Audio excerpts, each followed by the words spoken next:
Good morning, everybody. It's Thursday morning at 9 a.m. Central, and that means it is, what show is it? Yes, Dr. Andy. Ask Dr. Andy. Hello, Dr. Andy. How are you today, buddy boy? I'm doing well, thank you. All the comments and statements by Eddie Buffalo and Dr. Andy are purely for entertainment purposes. And check out this song. I think you'll know what the show is about.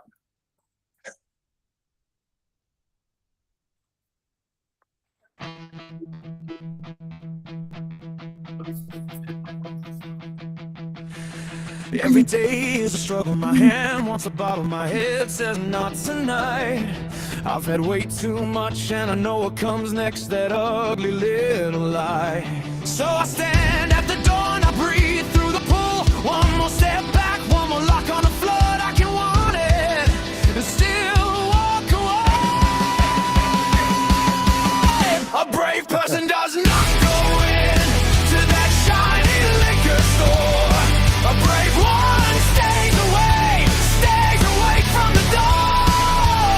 A brave person does not go in. That's how I win this war. Look for help wherever it is. It can't hurt anymore.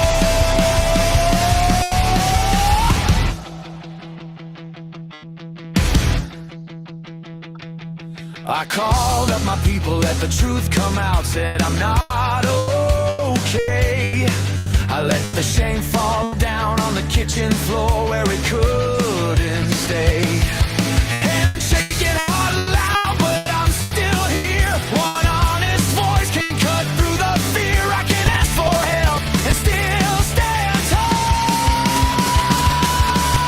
A brave person does not go in to that shiny liquor store.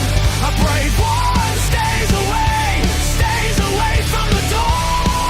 A brave person does not go in.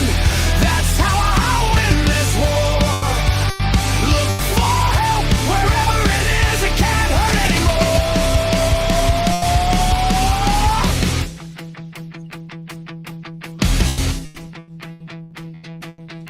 Some days I crawl, some days I run, some days I just breathe till the worst is done. And if I fall, I rise again. No more chains on me, no more pretending.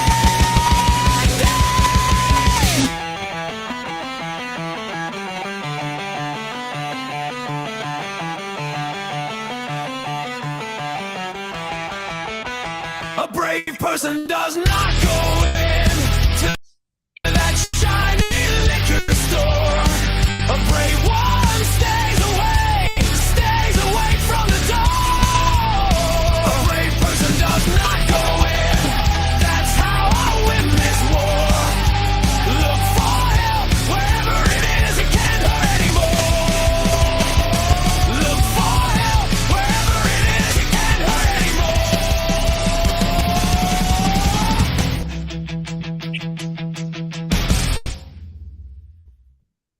That's right. Probably a disease we're talking about that affects people right around you that you don't even know they're suffering with an issue, and that is alcoholism. And I'm going to talk a little bit about why I did that song in a second. But first, let's talk about our sponsor. And our sponsor today, Dr. Andy, and I know because you are a girl dad too, is handful.com. Sports bras, apparel for the gym. And I know, and we both know how expensive this stuff is having daughters, which it's just nuts. So with our friends at Handful, not only do they make stylish bras, comfortable bras, they'll give you support and a lot of nice styles in their gym wear. They're having a big sale right now. And not only can you take advantage of that sale when you find everything you want in your basket, you can put in promo code Buffalo and get 30% off, Andy. It is not a typo. This is the biggest discount I've seen for any of our sponsors, so I hope people take advantage of it. Yeah, 30% is a big number. It's fantastic. So if you have somebody in mind that you want to help with this, send them a link, tell them to pick some stuff off. Go to your shopping cart and put promo code Buffalo and you'll get 30% off. So Dr. Andy, how's your week going this week, pal? Good as always. Mm-hmm. Today we're going to talk about alcohol use disorder. Mm-hmm. And like I said, I was going to touch on why I did this song. And a lot of times you don't know you have a problem until you know you have a problem. And that was when I went back home to my hometown and I went out with my friends like I always did. And after being out of that situation for a while, I said to myself, holy crap, I drank a lot. I was a functional alcoholic. I never missed work. I never missed, paying my bills or anything like that. But once I knew it was a problem, I didn't want to drink anymore, And a lot of times, especially living alone and having ups and downs as being a divorced single guy, there's times I get bored, and that boredom, I want to drink again.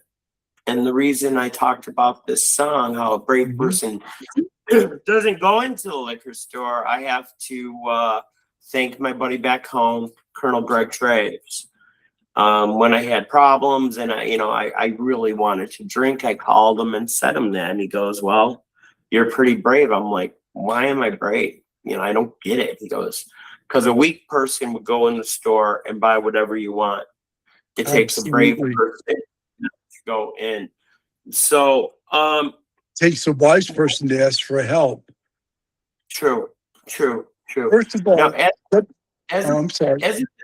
No, it's okay. As a physician, I'm sure you run into this a lot, whether it's patients, your family, or yourself. You know what I mean? It's a very slippery slope once you already have an addictive personality. It could be addicted to anything. It just, alcohol is so accessible as Americans that it's pretty easy to get. Okay. Why don't I give a couple numbers and definitions? Real quickly, alcohol use disorder is somebody who's got an impaired ability to either regulate how much they drink or stop, and it goes on to have a consequence in their life.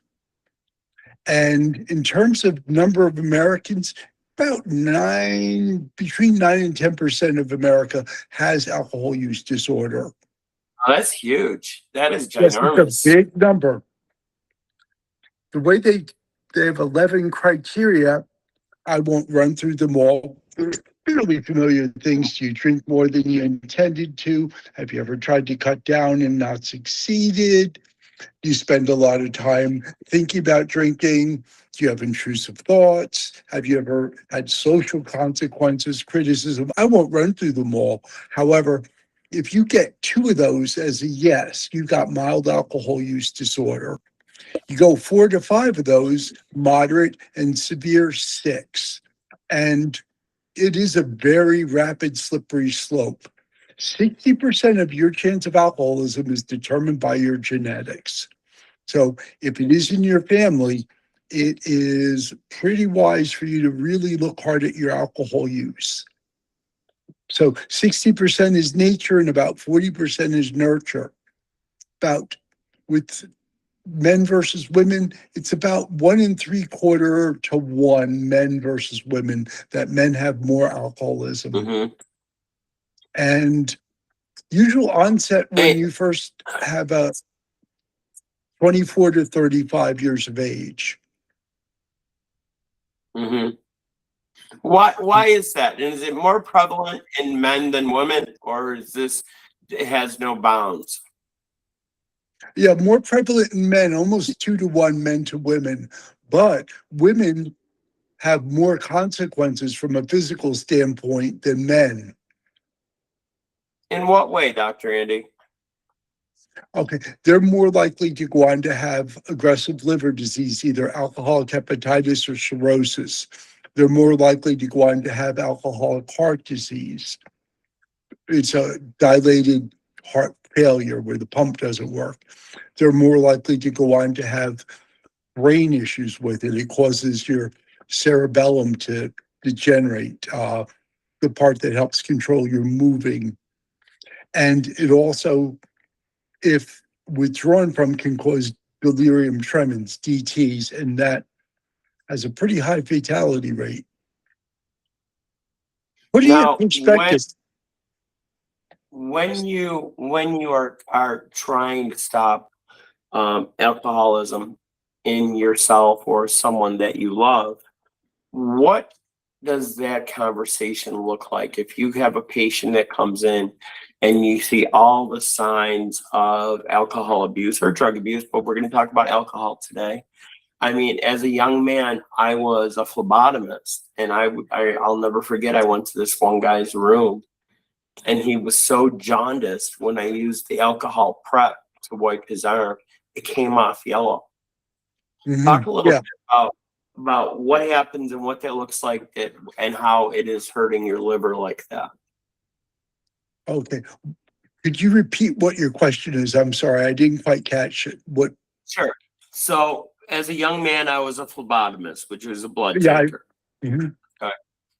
And I remember going to a gentleman's room that was so jaundiced from liver disease that when I used the alcohol prep to wipe the area I was going to do the phlebotomy on, it came off yellow. Yeah, And he so probably had cirrhosis, Mhm. and had end-stage liver failure, and you're not metabolizing certain pigments correctly, and instead of excreting them with using proteins made by your liver, you're just accumulating them. That's what's happening. But a lot of other worse things are actually happening. His ability to coagulate his blood is gone.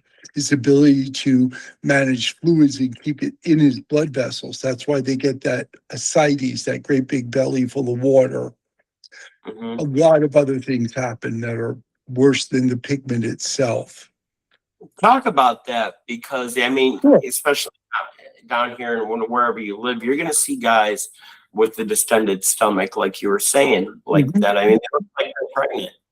And so, what is happening to their body that it's causing that big protrusion from your abdomen?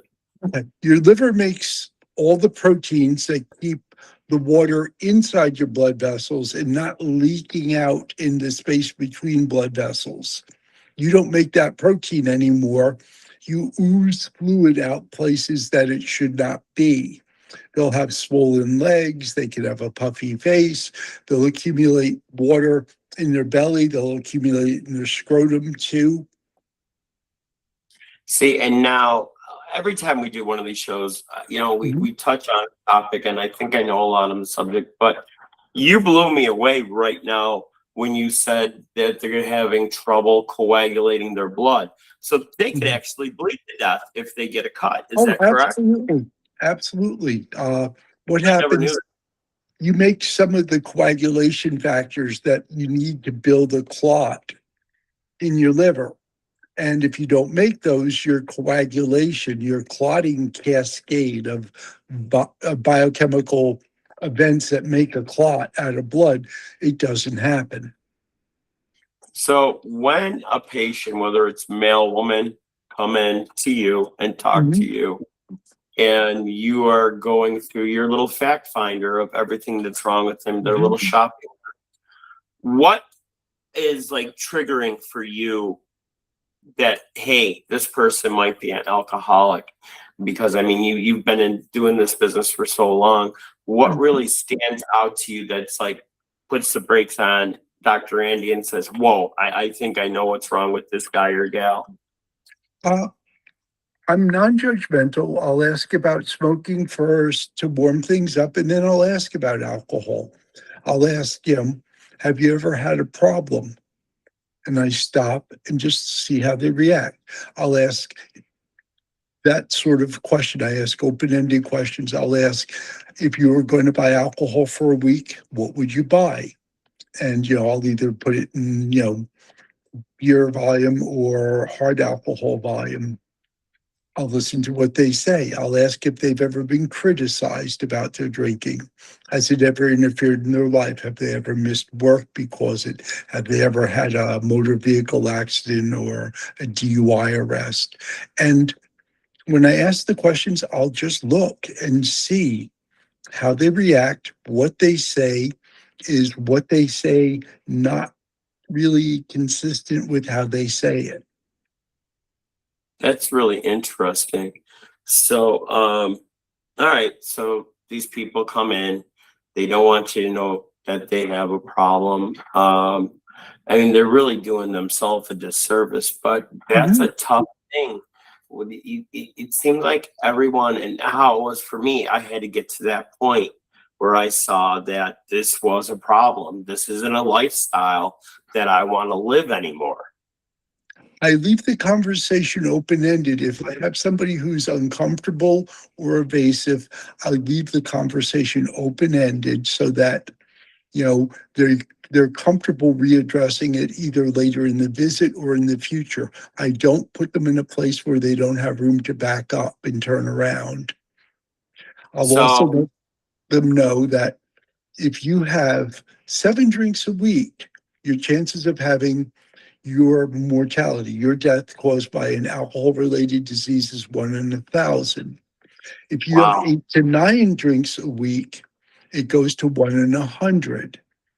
Once you go around 11, it goes to 1 in 25 chance of your death being directly caused by an alcohol-related illness. I'll just throw the numbers out and I'll ask, how many drinks a week?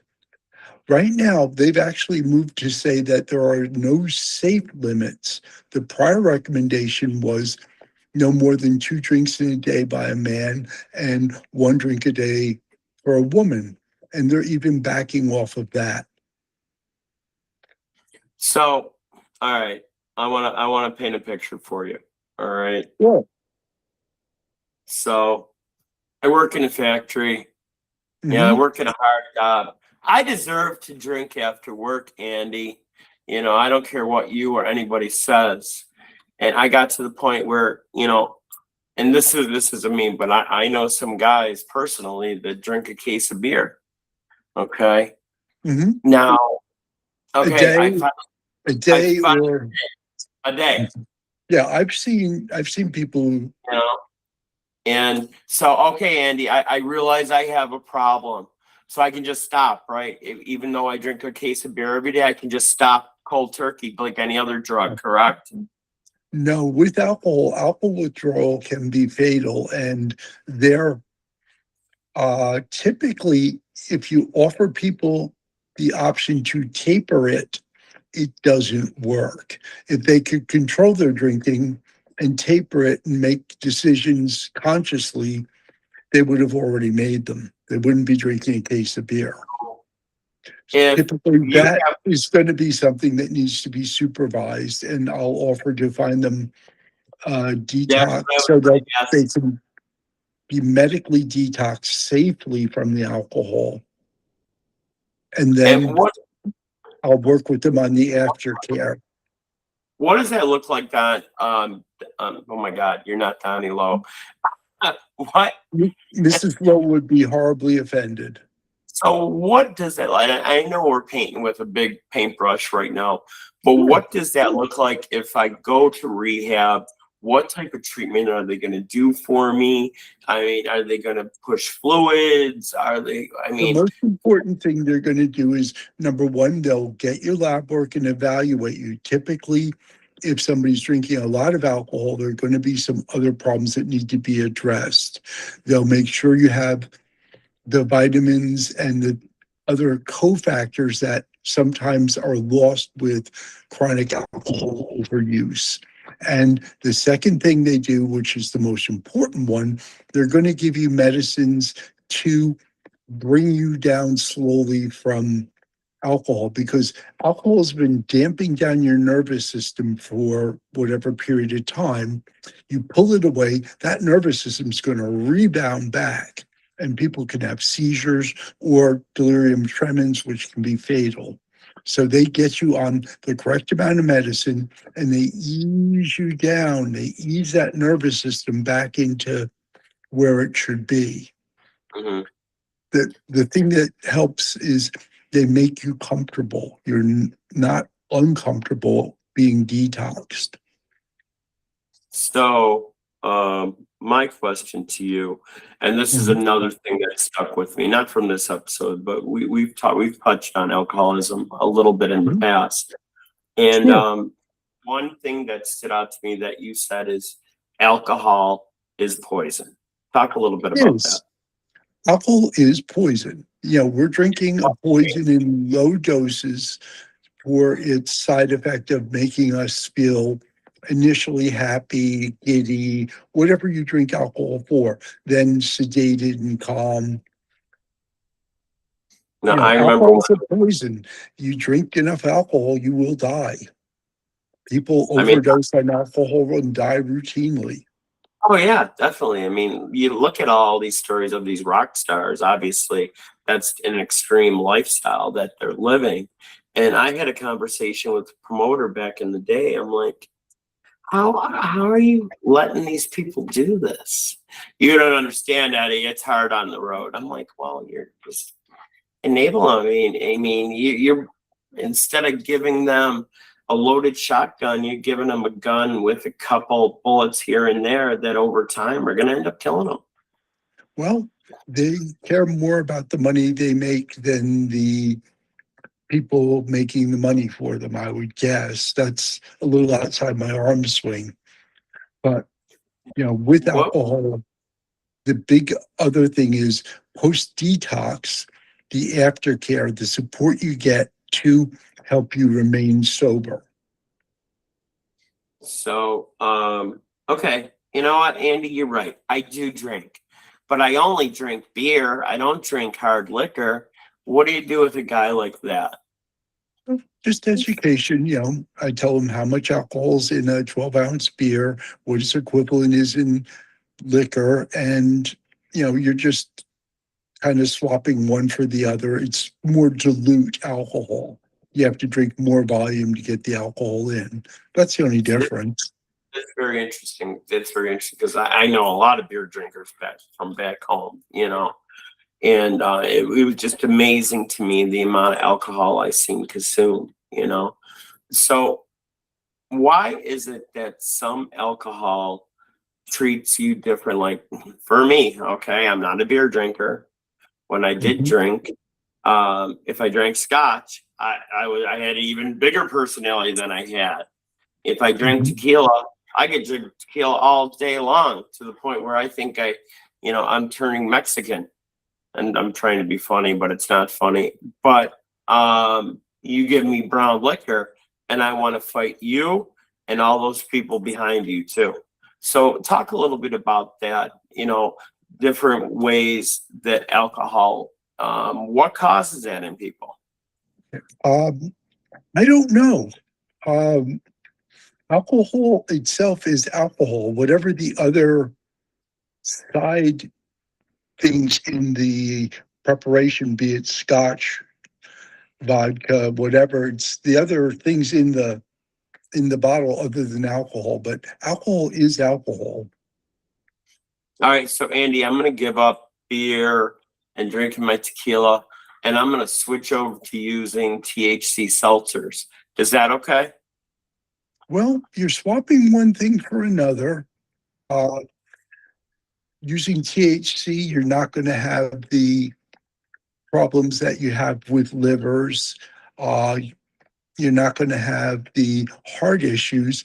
You're still going to have the cognitive and addiction issues. You're kind of swapping one thing for the other. It's, to me, personal opinion, it would be safer for your body with THC seltzer than it would be drinking alcohol. Now, the people that abuse THC seltzer, could they be categorized as an alcoholic or a drug user? It would be a substance user, but it's kind of splitting hairs. I kind of Mhm. think of a drug's a drug's a drug. It's what the effects are on the person's health, short-term, long-term, and how it affects their function socially. That's where I go. Now, I've heard stories that people hallucinate as they are getting out of this addiction. What does that look like, and is that true? Okay, yeah, with alcohol acute withdrawal, around day 2 to 3, people will become more and more anxious and restless, and some will have both visual hallucinations, but more commonly oral hallucinations. They'll hear things and see things that are not there. They'll become Really? very restless. Their blood pressures will go up, their pulses will go up, and then you can have seizures and die. I remember a family member saying, that horse, he won't leave. He won't leave my room. That horse is right over there in the corner. He won't leave my hospital room. You got to get that horse out of here. Yeah, there's something called Wernicke-Korsakoff, and one half of it is the problems with motion and walking and coordination, and the other is non-reversible alcohol-induced dementia. And I want you to touch on a little bit because a lot of people are under the illusion that you cannot overdose on THC, but what can you do on THC, Andy? With the higher dose THC, people will have really unpleasant experiences, and people can have psychotic breaks if it's intense enough for them and they have the other mental health challenges that may accompany it. So it sounds like if you have alcohol problems in your family, especially if it's on both sides of the family, you got to be really careful. Pretty much, if you have one relative who has alcoholism, and by relative, sibling, parent, grandparent, aunt, uncle, multiplied by a good factor of 4 your chances. If you have a second one in your family, multiply by 10. Typically, if you have alcohol problems in your family, it's better not to start. Mm-hmm. I mean, it's a very social thing. I mean, I'm just going to drink socially as opposed to I'm going to be 0 to 60. That bottle's open. I have to finish it. Well, so are we getting ourselves on that way? A figurative way to think of it is people with alcohol use disorder don't have the off switch. Once they drink the alcohol, they don't have that off switch that we do. It doesn't mean they're bad people. They may do bad things when they're intoxicated. It doesn't mean they're bad people. They just don't have an off switch. Once they get into that drink, change in mood loop, they can't get out of that loop themselves. Well, I want to thank you for touching on such a horrible disease that so many people suffer with. And a lot of people suffer in silence, like, oh, they don't know that I have a problem. And like I said, I didn't know I had a problem until I knew I had a problem. So folks, if you need help out there, there's help out there for you. Ask for it.